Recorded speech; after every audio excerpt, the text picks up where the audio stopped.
Gaza health authorities confirmed more civilian deaths in the last 24 hours. In this regard, they confirmed that the number of murders perpetrated by the occupier amounts to 29,400. The president of Venezuela, Nicolas Maduro, denounced the beginning of a media campaign coordinated from the U.S. and sectors of the national right wing to stigmatize the Venezuelan migrants in the United States. And on Thursday, the Caribbean island of Saint Lucia celebrates the 45th anniversary of its independence with various political and cultural activities. Hello and welcome to From the South. My name is Belén de los Santos, and from the TeleSUR studios in Havana, Cuba, we begin with the news.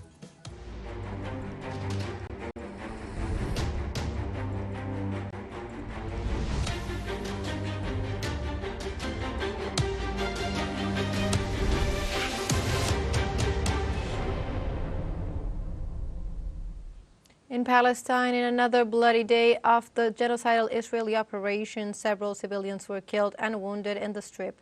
80% of the victims were women and children. The official number of murders perpetrated by the occupiers in Gaza is close to 30,000. According to the latest bulletin of the health authorities, there are 29,410 fatalities, of which more than 23,000 are women and children.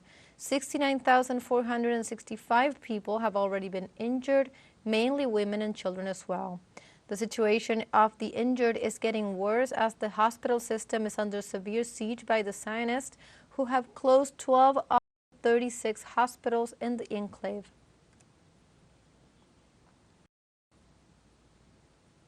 Israeli attacks continue to target Palestinian refugee camps, hospitals, and alleged green zones in southern and central Gaza. Our correspondent on the ground, Noor Harasin, with the details. A very intense night of Israeli attacks on the city of Rafah and also in the areas of Middle Gaza. Talking about the highlights, 17 people were killed in the Israeli strike on the Adda Ali's family home on the Al-Nusayrat refugee camp. And of course, it is a refugee camp, a densely populated area filled with displaced families. So according to the Palestinian Health Ministry, 17 people were killed in that strike, including women and children. In another strike, the Israeli warplanes targeted the Khattab family home, killing dozens of people. Until now, the paramedics and civil forces are still trying to evacuate the bodies of those who are still under the rubble. Here in Rafah, and we actually witnessed a very intense night, continuous Israeli shelling on the eastern border of Rafah, and at the same time continuous Israeli raids on the West Rafah areas like the Ashabura area, the Saudi neighborhood, the Tal Sultan, the Al Auda area. All of these areas that are located in southwest Rafah, which is supposed to be a green area, were targeted by the Israeli warplanes. A number of people were killed and injured. At the same time, the Israeli warplanes targeted a farm actually that is located just next to the European hospital between Rafah and Khan Yunis, causing damage to the neighboring buildings and also panic among Palestinians hospitalized inside the European hospital. Noor Harasin, TeleSUR, Gaza. More than 20 United Nations agencies led by the World Health Organization denounced the Israeli government attacks on humanitarian assistance in the Gaza Strip. Other world organizations have also joined in this denunciation after the Zionist occupiers attacked a shelter for the staff of Doctors Without Borders. The event took place on February 20th in the town of Al-Mawasi in Khan Yunis. 2 people were killed and dozens were injured. They also condemned the inhumane siege of the health system. Only 12 of the 36 hospitals in the Strip are still functioning. Meanwhile, disease, pollution, and hunger continue to gain ground in the Palestinian enclave. The treaty, of which the Statute of the International Court of Justice is an integral part, establishes in Article 2.4 that every state shall refrain from the threat or use of force against the territorial integrity or political independence of any states, or in any other manner inconsistent with the purpose of the United Nations. The Charter itself, in Article 1.2, recognizes as one of its purposes respect for the principle of equal rights and self-determination of peoples, which are systematically and flagrantly denied to the Palestinian people. These violations of general customary international law stand erga omnes. Russia accused the United States before the International Court of Justice of maintaining an irresponsible approach that has weakened the political processes to resolve the Israeli occupation in Palestine. During his speech, the Russian ambassador to the Netherlands, Vladimir Evgenich Taravrin, assured that the current wave in the Middle East is the result of ignoring the UN Security Council resolutions. The diplomat accused Washington of sending military supplies to Tel Aviv, causing a greater tension before the international community for the resolution of the conflict between the Israeli regime and Hamas. In this context, the High Diplomat pointed out that the Tel Aviv regime continues to carry out illegal aggressions against the civilian population in the Gaza Strip.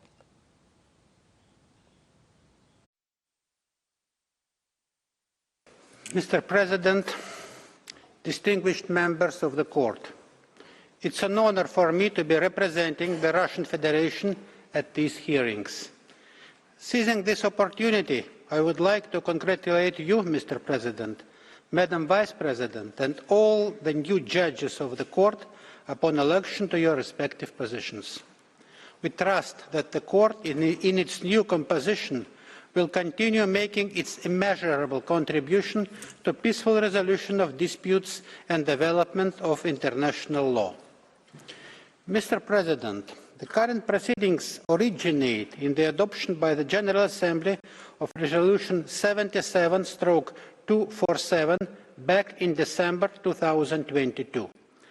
When adopting the resolution, the General Assembly was gravely concerned by the tension and violence in the recent period throughout the occupied Palestinian territories. The Assembly noted the continuing systematic violation of the human rights of the Palestinian people by Israel, the occupying power, including that arising from the excessive use of force and military operations causing death and injury to Palestinian civilians. The Assembly also spoke of the arbitrary imprisonment and detention of Palestinians, the use of collective punishment, the closure of areas, the confiscation of land, the establishment and expansion of settlements, the destruction of property and infrastructure, the demolition of Palestinian homes, the forced displacement of civilians, and the disastrous humanitarian situation and the critical socio-economic and security situation in the Gaza Strip. The United Kingdom Maritime Trade Operation Agency reported on Thursday that another vessel was attacked off the Yemeni coast. The agency assured that there is no clarity on those responsible for the aggression. The events took place on Thursday morning, 70 nautical miles off the Yemeni port city of Aden. The agency reiterated its call for caution to all vessels in the area. Since the beginning of the genocidal operation against Gaza, the Houthis launched an operation against ships transporting goods to Israel. So far, the actions have not left any dead or wounded, but have resulted in millions of dollars in losses. Let's take a short break, but remember, you can join us on TikTok at TeleSUR English, where you will find news in different formats, news updates, and much more. Other stories coming up. Stay with us.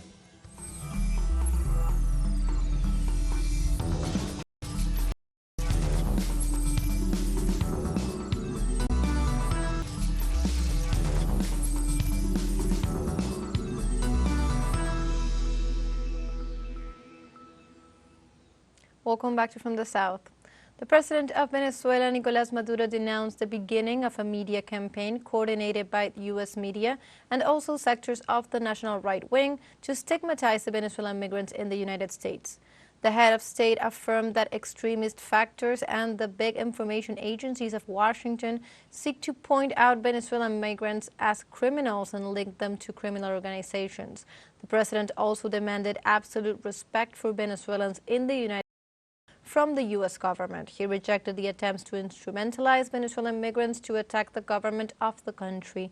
President Maduro warned that the enemies of the country are getting ready to spread lies and launch false positives regarding this year's presidential elections.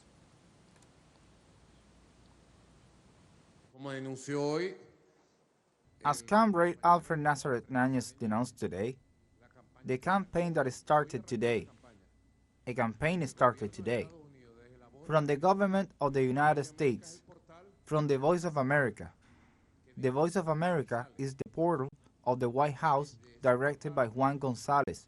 From that portal, right there, they create a content, then launch it and replicate it in dozens of portals to news agencies and media of the right wing and of the world system in Latin America and the world.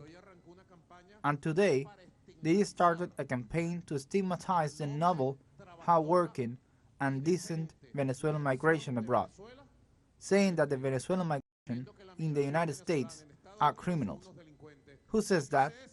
Julio Borges, Machado, the government of the United States, and it turns out that those people who had to migrate as a result of the criminal sanctions of the economic asphyxiation of the brutal blockade, those people are a noble, humble, hard-working people.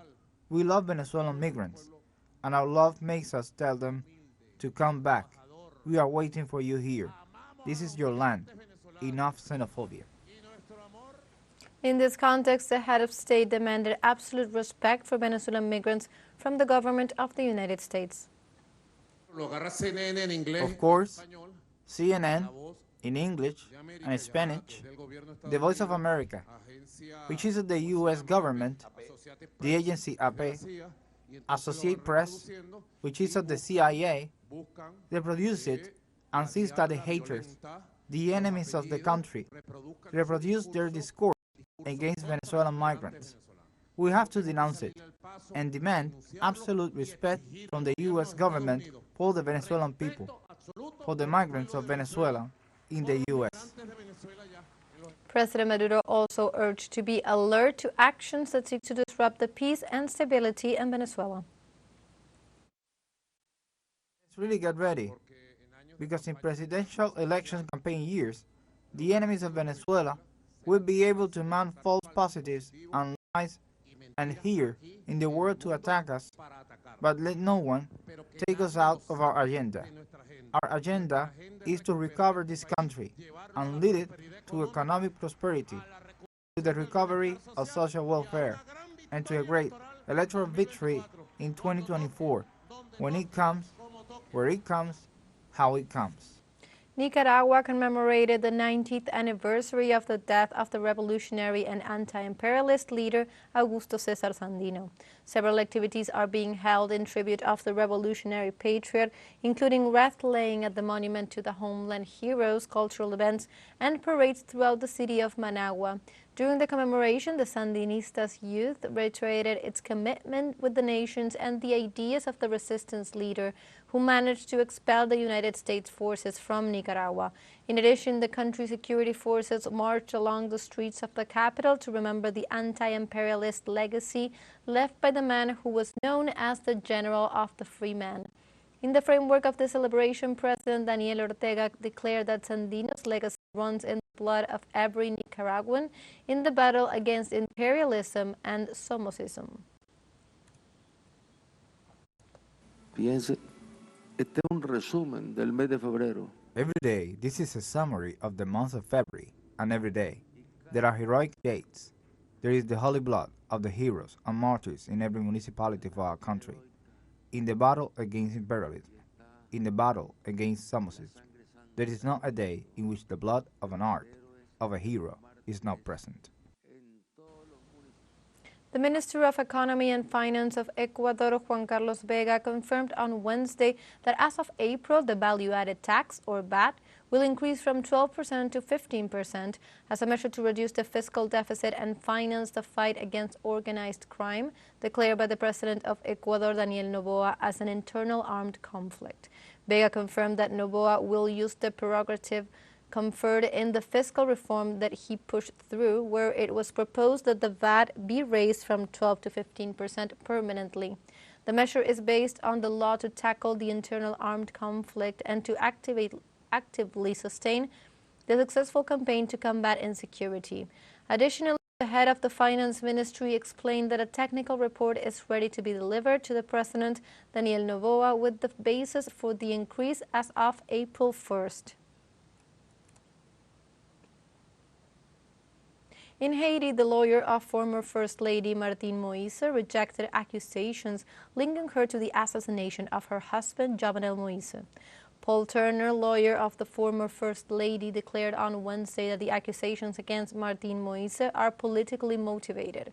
Turner stated that he was surprised by press reports published this week detailing the accusations against Martine Moisa and dozens of other suspects, including the former prime minister and the former police chief. He also questioned the judge's report, pointing out that the Haitian government authorities did not contact his client in the required manner and that he and other members of his legal team have contacted the executive to ask for clarifications.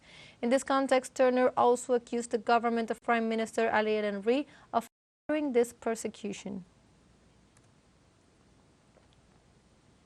In Cuba, the president of the United States National Association of State Department of Agriculture, Ted McKinney, arrived on Wednesday to establish commercial ties between the countries. The U.S. delegation arrived in Havana with the objective of identifying future business relations with new economic actors that would dynamize the production processes. They also seek to strengthen ties of friendship and explore the possibilities of trade and cooperation between the two countries. The president of NASDAQ expressed that they are optimistic about the possibilities of future cooperation in the sector and expressed satisfaction with the decision to create this new economic actor in the country. It was also stated that they want not only their production exports to grow, but also the bilateral trade relationships.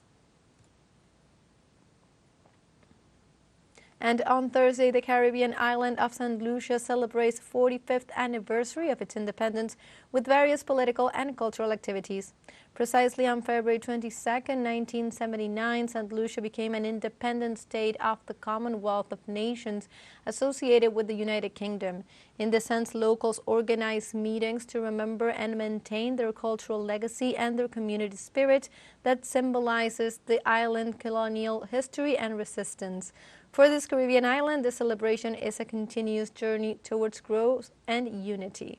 It is worth noting that in Saint Lucia in July 2021, the Labour Party won the general elections and led by Philippe J. Pierre, who became the 9th Prime Minister. In this way, the administration of Pierre has been part of the regional integration mechanisms and has demanded the end of the economic, commercial, and financial blockade imposed by the government of the United States on the Cuban people, and it also urged an end to the unilateral coercive measures imposed by Washington to Venezuela.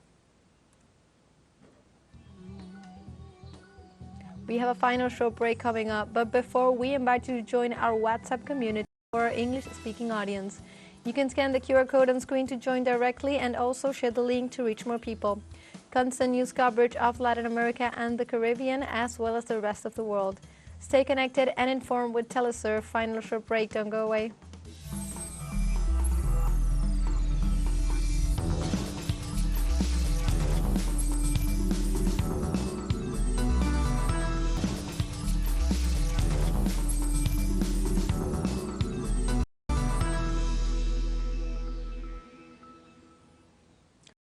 From the south. Armed groups in Tripoli have agreed to leave the Libyan capital and to be replaced with regular forces after a spate of deadly clashes. The deal would see the General Security Force, the Special Deterrence Force, which controls the East Tripoli Brigade 444 in southern Tripoli and Brigade 111, attached to the General Staff, quit the capital.